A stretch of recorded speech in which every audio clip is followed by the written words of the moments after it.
Hello नमस्कार दोस्तों, कैसे हैं आप सभी और कैसी चल रही है आप लोगों की तैयारियां। तो आज रीट की भर्ती की वैकेंसी की घोषणा हो चुकी है फाइनली, जो काफ़ी लंबे टाइम से वेट कर रहे थे। तो यहाँ पर हम एक मॉडल पेपर कवर करेंगे। उससे पहले बेसिक चीज़ें जो आप सभी को पता होगा, आज शिक्षा मंत्री जी ऑनलाइन आए थे, जिन्होंने कुछ घोषणाएं की थी कि 11 जनवरी से हैं वो ऑनलाइन आवेदन शुरू हो जाएंगे, जो कि 8 फरवरी तक चलेंगे। 14 जुलाई को प्रवेश पत्र जारी कर दिए जाएंगे और 25 जुलाई को इसका एग्जाम होने वाला है। दो तीन चीजें जिनको लेकर बहुत पहले से विवाद था, कंफ्यूजन था, क्या कि जो बीएड वाले बच्चे हैं क्या उनको लेवल 1 में सम्मिलित किया जाएगा कि नहीं किया जाएगा। तो फाइनली उन्होंने ये कंफ्यूजन भी दूर कर दिया है कि बीएड वालों के पास में ऑलरेडी बहुत सारे ऑप्शंस होते हैं, बीएसटीसी वालों के पास इतने ऑप्शंस नहीं होते। तो बेहतर यही है कि लेवल 1 में सिर्फ बीएसटीसी वाले बच्चों को ही रखा जाए। तो फिलहाल यही डिसीजन रखा गया है कि लेवल 1 में सिर्फ बीएसटीसी वाले शामिल होंगे और लेवल 2 है जो बीएड वालों के लिए रहेगा। राइट, कॉमर्स वाले बच्चों के लिए था तो उनका भी सॉल्यूशन है कि लेवल 2 उनके लिए है ही है। बाकी इसकी विज्ञप्ति 1 या 2 दिन में आ ही जाएगी, कोई दिक्कत नहीं है। वेटेज 90-10 का रखा गया है, 90% और 10% है वो स्नातक वाला है। बाकी का और कोई भी अगर आपको डाउट हो कमेंट करके पूछना चाहें तो आप कमेंट करके पूछ लेना, मैं आपको कमेंट में आंसर कर दूंगा। आज तो हम एक मॉडल पेपर करेंगे और आज से कंटिन्यू रखेंगे कि डेली एक प्रैक्टिस सेशन हम रीट एग्जाम के लिए कर सकें। कुछ टेस्ट हम करेंगे मिक्स वाले जो कॉमन है, और कुछ टेस्ट जो हैं वो अलग अलग करेंगे। लेवल 1 के लिए, लेवल 2 के लिए अलग अलग कुछ सब्जेक्टिव वाइज टेस्ट रहेंगे, वो भी अलग अलग करेंगे। तो अगर आपको ये सीरीज पसंद आती है, अगर आप चाहते हैं कि इस सीरीज को हम कंटिन्यू रखें, आपको इस सीरीज से फायदा हो रहा है, तो वीडियो को लाइक शेयर कीजिए और जो भी आपका डाउट रहता है कमेंट करके पूछ सकते हैं। और कमेंट करके जरूर बताना है कि इस सीरीज को आप कंटिन्यू रखना चाहते हैं या नहीं रखना चाहते हैं।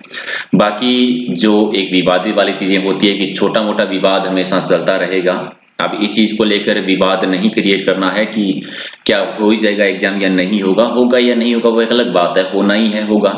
अब कैंसिल होने को तो कुछ भी हो सकता है, पटवारी का 10 दिन पहले ही कैंसिल हो गया था, स्थगित हो गया था, लेकिन जो होनी है तो मान के चले फिलहाल फिक्स कि 25 जुलाई को ये होगी, क्योंकि अभी जो सिचुएशन है वो अप्रैल में होनी है। 25 अप्रैल को जो भी ये सिचुएशन फिलहाल चल रही है वो अप्रैल तक खत्म हो जाएगी। बाकी छोटा मोटा विवाद चलता रहेगा।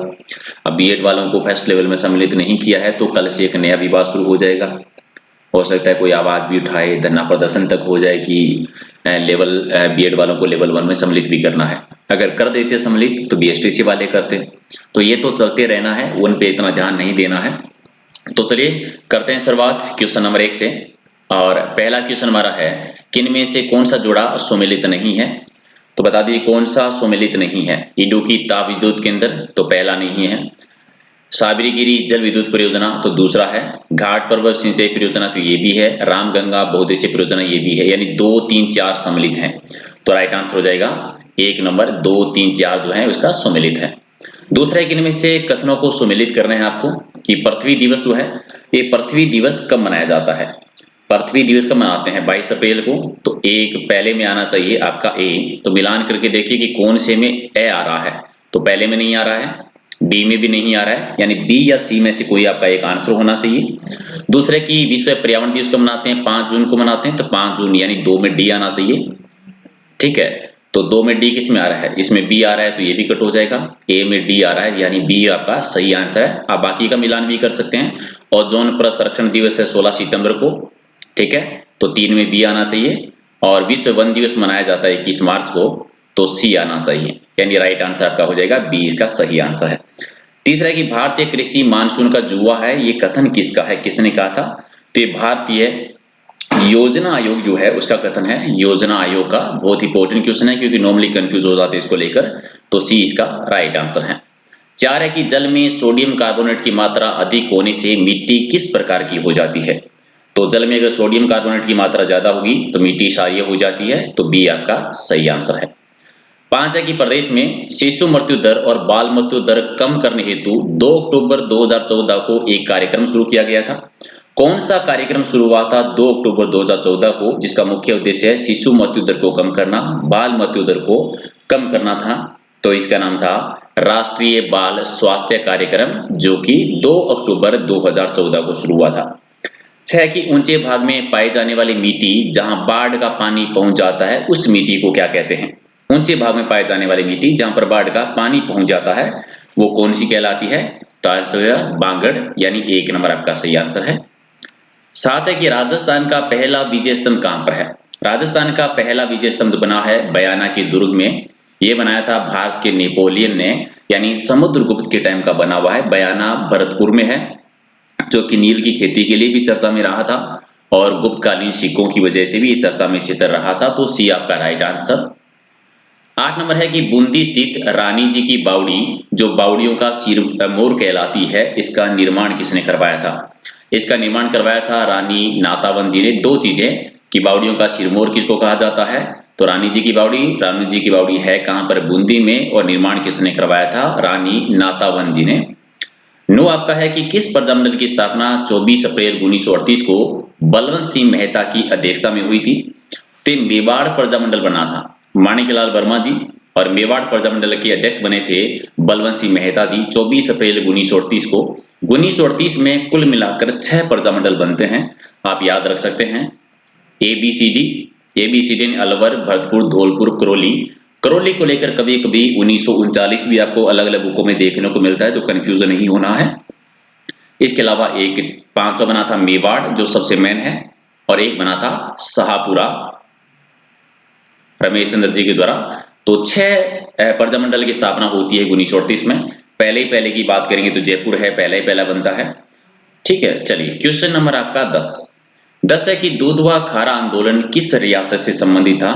कि उस टाइम पर बीकानेर रियासत में आता था। वर्तमान में दूधवा खारा जो है ये चूरू जिले के अंतर्गत आता है। इसका नेतृत्व है हनुमान सिंह ने किया था। क्वेश्चन नंबर 11 है कि मेहर क्या है? ठीक है, मेहर क्या है? मेहर एक्चुअल में स्त्री धन है, तो राइट आंसर आपका डी हो जाएगा राइट आंसर। 12 की मौर्य काल में आहत मुद्रा यानी पंचमार्क सिक्के किस नाम से जाने जाते थे? तो उस टाइम पर उनको कर्षण कहा जाता था। ठीक है, कर्षण। एक मुद्रा की बात करें कि मौर्य काल में मुद्रा जो थी पर्ण कहलाती थी, आपको याद होगा। आहत मुद्रा क्या है? पंचमार्क मुद्रा को आहत मुद्रा कहा जाता है। यहीं से एक क्वेश्चन और आपका कि सबसे प्राचीन सिक्के क्या कहलाते हैं? आहत मुद्रा या पंचमार्क सिक्के।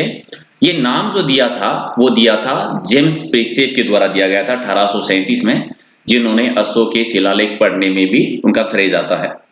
इसके अलावा राजस्थान के संदर्भ में जब आप ये बात करते हैं कि पंचमार्क सिक्के राजस्थान में ज्यादा कहां से मिले हैं, तो बैराट सभ्यता से मिले हैं। इसके अलावा गरारा से भी मिलते हैं। क्वेश्चन नंबर आपका 13 है कि मंदसौर का अभिलेख यानी प्रशस्ति जो है उसके रचनाकार कौन है? इसके रचनाकार वस्तुवती है। अच्छा, अभिलेख और प्रशस्ति में क्या? प्रशस्ति होती है किसी भी एक शासक के बारे में या किसी राजवंश की प्रशंसा में जो लिखी जाती है वो प्रशस्ति कहलाती है। क्वेश्चन नंबर आपका 14 कि सोमनाथ के जिस मंदिर का महमूद खिलजी ने विनाश किया था वो किस देवता का मंदिर था? सोमनाथ मंदिर जो है वो शिव जी का मंदिर है, शैव संप्रदाय से संबंधित है। और महमूद गजनवी ने यहाँ पर आक्रमण किया था 1025 में, आपको याद होगा। यहाँ पर एक क्वेश्चन का अगर आप आंसर दे दें कि महमूद गजनवी का ये कौन सा आक्रमण था और उस टाइम पर उस क्षेत्र में यानी गुजरात के एरिया में शासन किसका था। क्वेश्चन नंबर 15 है कि मुगलों की मनसबदारी व्यवस्था में दो अस्पा और सिंह अस्पा व्यवस्था किस मुगल बादशाह के द्वारा शुरू की गई थी? तो ये जहांगीर के टाइम पर। एक चीज याद रखनी है, अगर आपसे सिर्फ पूछे कि मनसबदारी किसने शुरू की थी, तो मनसबदारी शुरू की गई थी अकबर के द्वारा। ठीक है, अकबर के द्वारा की गई थी। और इस मनसबदारी में दो अस्पा और सिंह अस्पा की जो शुरुआत की थी वो अकबर के जो उत्तराधिकारी हुए थे सलीम यानी जहांगीर के द्वारा की गई थी। क्वेश्चन नंबर आपका 16 है कि अकबरनामा की रचना किसने की थी? अकबरनामा की रचना की थी अबुल फजल जी के द्वारा। अब यहाँ पर एक आंसर आप दे दीजिए कि राजस्थान का अबुल फजल किसको कहा जाता है। क्वेश्चन नंबर 17 कि थियोसॉफिकल सोसाइटी की स्थापना किस वर्ष हुई थी? तो ये हुई थी 1875 के दौरान। 1875 में ही अगर आप याद करेंगे तो आर्य समाज की भी स्थापना होती है बंबई में, जो कि दयानंद सरस्वती जी के द्वारा की गई थी। क्वेश्चन नंबर 18 है कि कांग्रेस की स्थापना अधिवेशन में कितने प्रतिनिधियों ने भाग लिया था? यानी 1875 में 85 में जब स्थापना हुई थी तो उस टाइम पर 72 प्रतिनिधि थे जिन्होंने भाग लिया था। तो राइट आंसर आपका हो जाएगा तेजपाल संस्कृत विद्यालय, आपको याद होगा बंबई में। 19 है कि 2011 की जनगणना के अनुसार राजस्थान में सर्वाधिक दशक वृद्धि दर वाला जिला कौन सा है? दशक यानी 10 सालों में 2001 से 2011 के बीच में। और ये सर्वाधिक हुई थी बाड़मेर में, ये जिनका आंकड़ा था 32.5%।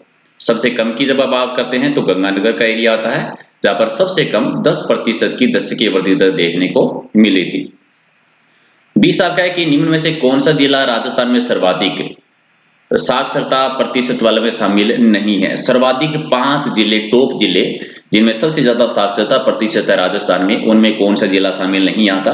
तो सिंपल सा जिला कोटा है, झुंझुनू है, अलवर है, लेकिन भरतपुर टॉप 5 में नहीं आता। ये क्वेश्चन साक्षरता के मामले में टॉप 5 जिलों का है, ठीक है, तो बी हो जाएगा राइट आंसर।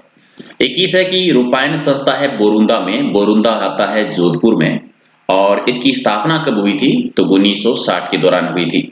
अब एक क्वेश्चन और आता है इसको लेकर, जिसका आंसर आप कमेंट में बताएंगे कि रूपायन संस्था बोरुंदा जोधपुर में जो है, इस संस्था की स्थापना करने के पीछे उद्देश्य क्या था, यानी इसका मुख्य कार्य क्या है, क्यों इसकी स्थापना की गई थी। 22 है कि बीएम बिरला तारामंडल जो है ये राजस्थान में कहां पर है? ये बीएम बिरला तारामंडल राजधानी में है, यानी जयपुर में है। 23 है कि चित्तौड़गढ़ जिले का कौन सा कस्बा कावड़ बनाने के लिए प्रसिद्ध है? कावड़ बनाने के लिए गांव है बस्सी गांव प्रसिद्ध है, और बस्सी गांव कहां पर है? चित्तौड़गढ़ में है। 24 नंबर, बागड़ का गांधी किसको कहा जाता है? बागड़ का गांधी कहा जाता है भोगीलाल पांडा जी को। बागड़ एरिया यानी हम बात कर रहे हैं राजस्थान के दक्षिणी भूभाग की, जिसमें बांसवाड़ा आता है और डूंगरपुर आता है, ये सम्मिलित रूप से वागड़ क्षेत्र कहलाता है। यहाँ पर बोले जाने वाली भाषा जो है वो बागड़ी होती है, और इसी बागड़ी भाषा को जॉन अब्राहम गिरियसन ने भी भिल्ली बोली कहा था, जिसका क्वेश्चन बहुत बार आपके एग्जाम में आता भी है कि वागड़ी बोली को भिल्ली बोली किसने कहा था, या फिर भिल्ली बोली किस बोली को कहा जाता है।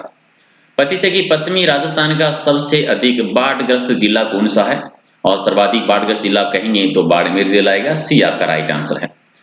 26 है कि घाट की गुणी सुरंग राजस्थान के किस नगर को राष्ट्रीय राजमार्ग संख्या 11 को जोड़ती है? और ये राष्ट्रीय राजमार्ग संख्या 11 जो है वो आगरा को जाता है, और ये राजस्थान के राजधानी क्षेत्र को यानी जयपुर को जोड़ती है। चलो 28 है कि धावड़िया कौन से होते हैं? धावड़िया शब्द किसके लिए यूज किया जाता है?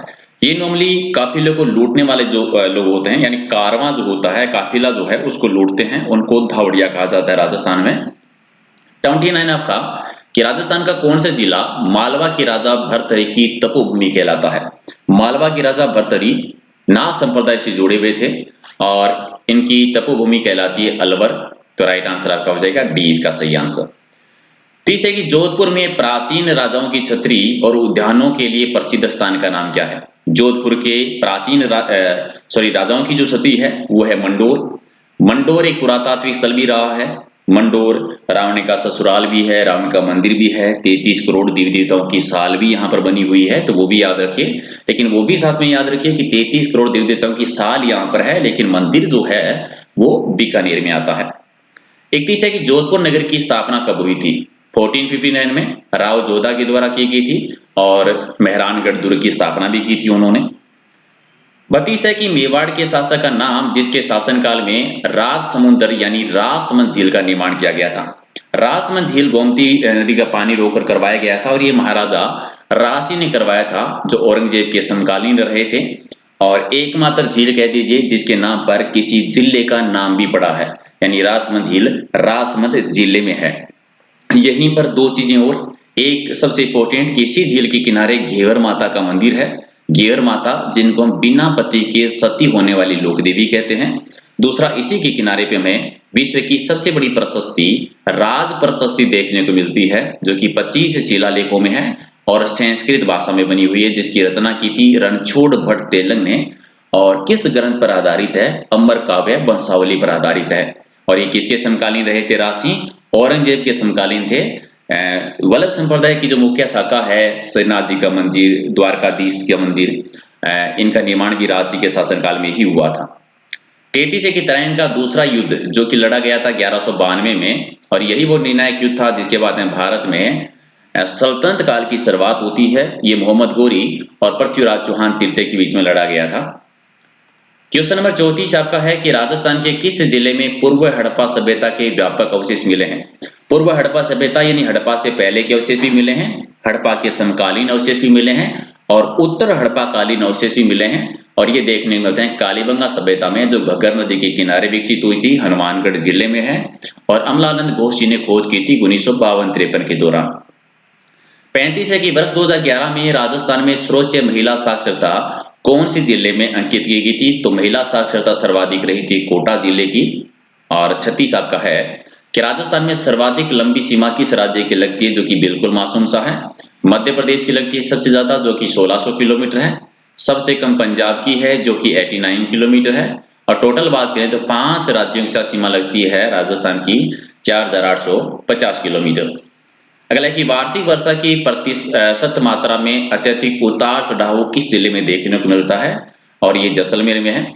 औसतन अगर बात करें तो 57.51 सेमी राजस्थान में औसत वर्षा होती है। औसतन वर्षा की बात कर रहा हूं मैं।